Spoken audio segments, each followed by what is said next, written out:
آج تھوڑا درس شاید لمبا ہو جائے، اس کے لیے پہلے ہی معذرت ہے۔ اس کی وجہ یہ ہے جو موضوع ہے آج کا، اس کو مکمل بیان کرنا اور اس کے متعلق جتنی بھی چیزیں ہیں آپ تک پہنچانا بہت ضروری ہے۔ عبداللہ ابن مسعود رضی اللہ عنہ سے یہ حدیث مروی ہے کہ میں نے رسول اللہ صلی اللہ علیہ وآلہ وسلم کو یہ فرماتے سنا، ان الرقاء والتمائم والطول شرک، رواه احمد و ابو داود۔ عبداللہ ابن مسعود رضی اللہ عنہ اس حدیث کے راوی ہیں اور یہ پہلے بیان کر چکا ہوں کہ چار عبادلہ، چار عبداللہ جو بہت ہی معروف تھے اور انہی کے فتوے چلتے تھے، ان میں سے عبداللہ ابن عمر، عبداللہ ابن عباس، عبداللہ ابن مسعود اور عبداللہ عمر ابن العاص رضی اللہ عنہما اجمعین۔ ان میں سے یہ عبداللہ ابن مسعود اس حدیث کے راوی ہیں، وہ کہتے ہیں کہ دم کروانا، تعویذ لٹکانا اور التوالا، ان الرقاء والتمائم والتوالا، یہ شرک ہے۔ یہ تین چیزیں بیان کی ہیں۔ آج ہم اس کی جو پہلی چیز ہے رقاء، صرف ہم اس کو لیں گے۔ رقاء یہ رقیہ کی جمع ہے، اس کے معنی ہے دم کروانا، کسی بھی تکلیف کے لیے دم کروانا، اس کو رقیہ کہا ہے۔ اب یہاں جو بات سمجھنے والی ہے کہ عبداللہ ابن مسعود رضی اللہ عنہ دم کروانے کو شرک کہہ رہے ہیں، جبکہ ہم سب جانتے ہیں کہ صحیح بخاری کے اندر کتاب الطب کے اندر غالباً 10 نہیں تو 12 ابواب ایسے گزرے ہیں جس میں دم کروانا تو جائز ہے۔ نظر بد کے لیے یا کسی موذی جانور جو ہے اس کے کاٹنے سے دم کروانا ثابت ہے، حتیٰ کہ اللہ کے رسول صلی اللہ علیہ وآلہ وسلم نے خود بھی دم کیا ہے، تو یہاں شرک کیوں کہا جا رہا ہے؟ یہ حدیث مسند احمد اور ابی داؤد کے اندر ہے اور یہ صحیح سند کے ساتھ ثابت ہے۔ یہ حدیث ایک طویل واقعہ ہے جو مسند احمد کی سنن ابی داؤد کے اندر اس کی تفصیل آئی ہے۔ وہ واقعہ کیا ہے؟ عبداللہ ابن مسعود کی جو وائف ہے، بیگم زوجہ محترمہ زینب رضی اللہ عنہ، وہ بھی صحابی رسول ہیں۔ عبداللہ ابن مسعود رضی اللہ عنہ گھر تشریف لائے اور اپنی زوجہ محترمہ زینب رضی اللہ عنہ کے گلے میں ایک داغا دیکھا اور پوچھا زینب یہ کیا پہنا ہے؟ تو زینب رضی اللہ عنہ کہتی ہیں کہ میری آنکھ میں چبھن ہو رہی تھی یا پھٹ پھڑاتی تھی تو میں نے یہ دم کروا کے پہنا۔ میں آپ کی متوجہ چاہوں گا تاکہ بات واضح ہو، یہ دم کروا کے میں نے پہنا ہے تاکہ میری آنکھ جو پھڑک رہی تھی یا چپتی تھی وہ نہ ہو، اور جب سے پہنا ہے تب سے نہیں ہوا۔ عبداللہ ابن مسعود کہتے ہیں عبداللہ کے گھر میں شرک؟ عبداللہ ابن مسعود کہتے ہیں کہ میرے گھر میں شرک، اور انہوں نے پکڑ کے کاٹ دیا۔ یہاں رکوں گا کہ ہم سب کو یہ رویہ ہونا چاہیے جو صحابی رسول کا تھا۔ ہم جب اپنے گھروں میں قرآن و حدیث کے خلاف کوئی بات سنیں یا دیکھیں، فوراً اس کے اوپر عمل کریں، روکیں اس کو۔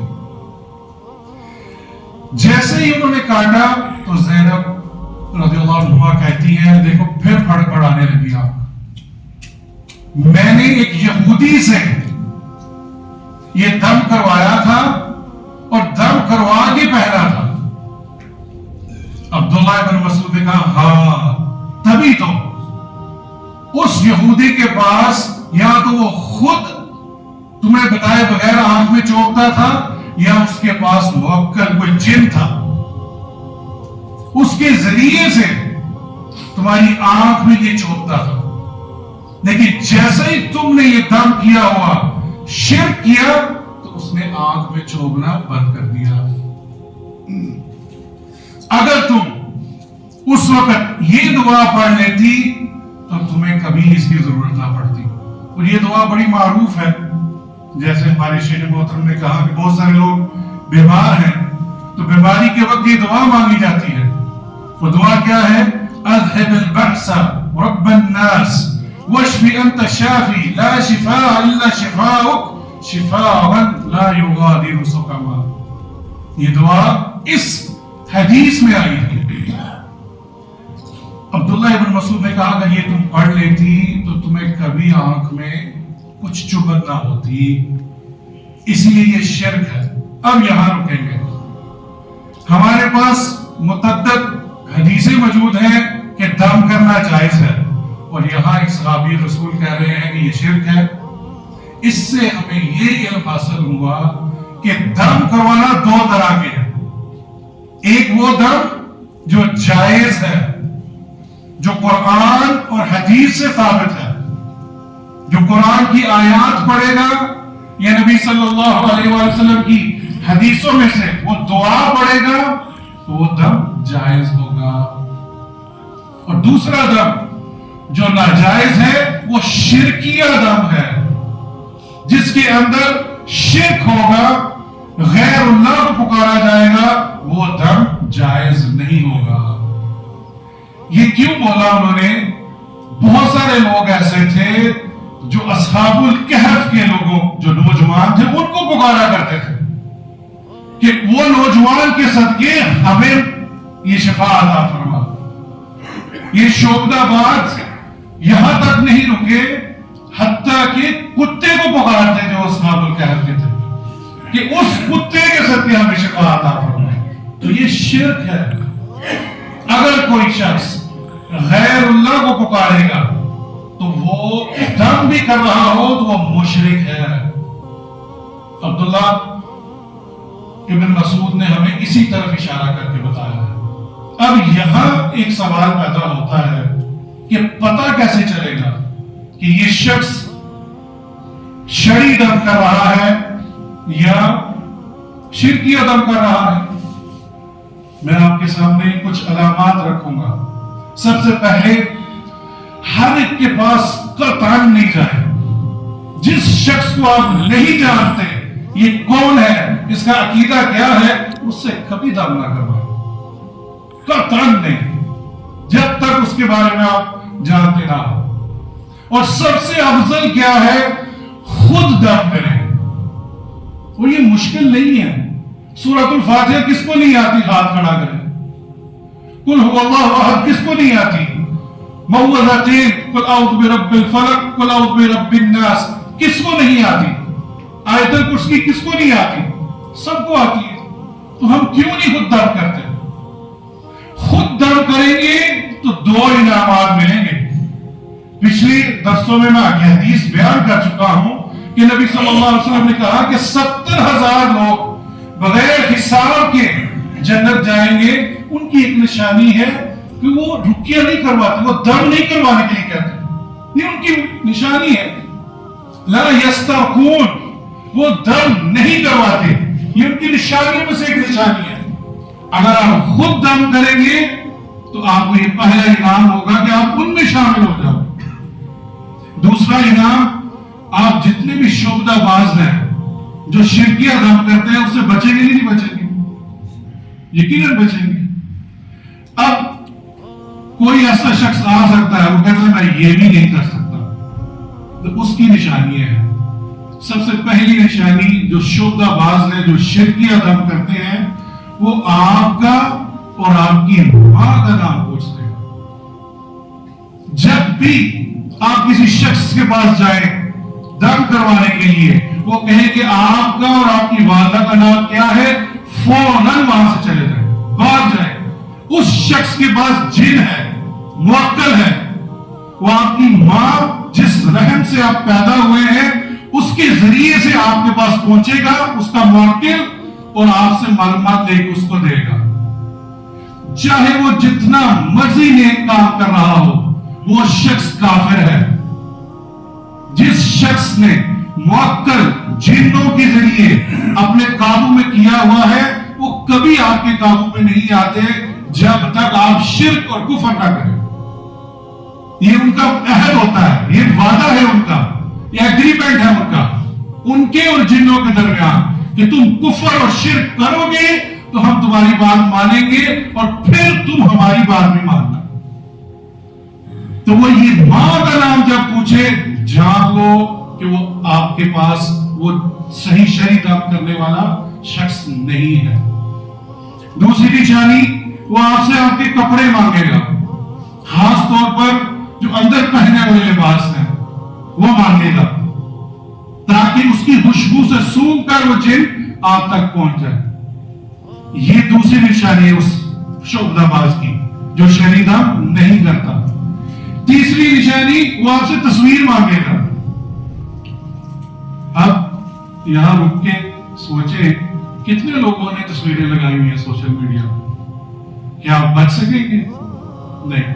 آپ کو نہیں معلوم کون دیکھ رہا ہے، کون نہیں دیکھ رہا، تو وہ تصویر کے ذریعے بھی آپ تک پہنچ سکتا ہے. تو لہٰذا یہ تصویریں دینا اور یہ پبلش کرنا یہ منع ہے اس نقطہ سے، تاکہ آپ کسی بھی شعبدہ بات کے قابو میں نہ آئے. اور آخری نشانی، جب بھی وہ دم کرنے لگے، جو راکی، اس کو کیا بولتے ہیں عربی میں؟ راکی. اسے بولے اونچی آواز میں دم کرے. جب وہ خاموشی سے دم کرے گا، آپ کو کیسے پتا چلے گا کہ وہ کیا پڑھ رہا ہے؟ اگر تو اس شخص کو آپ جانتے ہیں، جیسے اس مسجد کے خطیب کافی شیخ الحدیث علامہ علوی صاحب رحمہ اللہ، وہ معروف سے رک کیا کرنے میں، اگر وہ خاموشی سے بھی پڑھیں گے تو ہمیں ان پہ کوئی اعتراض نہیں. کیوں؟ ایک مستند عالم دین ہے، ہمیں معلوم ہے کہ یہ شرعی دم ہی کریں گے، یہ شرکیہ دم کبھی نہیں کر سکتے. تو اگر ایسا شخص آپ کے پاس ہے تو پھر تو کوئی حرج مذائقہ نہیں. لیکن آپ اس شخص کو جانتے ہی نہیں، خاص طور پر خواتین اس معاملے میں بہت بڑھ چڑھ کے حصہ لیتی ہیں، تو اس شخص کو بولے اونچی دم کرے، خاموشی سے نہیں، تاکہ آپ کو پتا ہو کہ وہ دم کر کس چیز کا رہا ہے. کیا واقعی قرآن کی آیت پڑھ رہا ہے؟ کیا واقعی کوئی دعائیں پڑھ رہا ہے؟ یا کسی غیر اللہ کو پکار کے آپ کے ساتھ دم کر رہا ہے؟ تو اس سے ہمیں یہ علامات ہیں اس شخص سے بچنے کے لیے. افضل اور اولا وہی ہے کہ آپ خود دم کریں. نہیں کر سکتے تو مستند عالم کے پاس جائیں جو صرف قرآن کی آیات اور دعائیں پڑھ کے آپ پر دم کرے گا. اگر آپ اس شخص کو نہیں جانتے تو یہ شرک ہوگا. اور یہاں آپ کو ذکر کرتا چلوں کہ یہ شرک کا لفظ آیا ہے الف لام کے بغیر. اس کا معنی یہ ہے، میں پہلے بھی بیان کر چکا ہوں، کہ شرک اصغر ہے، شرک اکبر نہیں. اور ہم سب جانتے ہیں کہ نبی صلی اللہ علیہ وآلہ وسلم نے شرک اصغر سے سب سے زیادہ ڈرایا ہے کہ مجھے اپنی امت سے زیادہ ڈر کس چیز کا ہے؟ شرک اصغر سے. اکبر سے تو ہے ہی ہے، لیکن اصغر سے جو چھوٹا شرک ہے اس سے زیادہ مجھے ڈر ہے، کیونکہ اس میں بہت سارے لوگ مبتلا ہو جاتے ہیں. اور آج کل اس دور کے اندر ہر کوئی شخص دم کے پیچھے بھاگ رہا ہے. اور وہ بھی بتاتا چلو اس کا کاروبار کرنا جائز نہیں. کوئی شخص اس کو پیشہ بنا لے تو علماء کرام نے اس کو منع فرمایا ہے. بہت سارے لوگ اس کو جو پیشہ بناتے ہیں، ذریعہ معاش بناتے ہیں، وہ دلیل پیش کرتے ہیں کہ صحابی رسول نے بھی تو لیا بکری کا. تو یہاں ان سے گزارش یہ ہے کہ اگر آپ کسی کو دم کرتے ہیں اور اس کے عوض وہ آپ کو کچھ دے دے تو یہ پیشہ نہیں ہے. آپ نے کوئی دکان نہیں کھولی ہوئی، آپ نے کوئی اڈا نہیں بنایا ہوا. آپ کے پاس وہ شخص آیا اور اس نے آپ سے کہا کہ دم کر دو، اور آپ نے دم کر دیا، اور اس کے عوض اگر وہ آپ کو دے دیتا ہے تو اس میں کوئی حرج مذائقہ نہیں. کیونکہ نبی صلی اللہ علیہ وسلم سے ثابت ہے جو منع کیا ہے اس کا پیشہ بنا لینا، اس کو دکانداری بنا لینا، یہ منع ہے۔ تو خلاصہ کیا ہوا کہ دم کرنا دو طرح کے ہیں، ایک جو مسند اور مسنون دم ہے قرآن اور حدیث سے، اور دوسرا وہ دم جو شرکیہ دم ہے، اور آپ کے سامنے علامات رکھ دی ہیں۔ مجھے امید ہے کہ ان علامات کے پیش نظر آپ محتاط ہو جائیے، آپ نہیں ہارے کے پیچھے بھاگیں فلاں شخص یہ ہے وہاں ہزاروں لوگ جاتے ہیں، نہیں، ختم نہیں، ہم نے اپنے عقیدے کو بچانا ہے۔ تو یہ اسی پر ہم اتفاق کریں گے۔ اگلے درس میں ہم التمائم اور التوالا، یہ دو اور چیزیں ذکر کی ہیں جس کو عبداللہ بن مسعود نے کہا کہ اللہ کے نبی نے اس کو بھی شرک کہا ہے، اس کے متعلق ہم آئندہ درسوں میں بات کریں گے۔ ھذا واللہ اعلم، سبحانک اللہم و بحمدک، اشہد ان لا الہ الا انت، استغفرک و اتوب الیک۔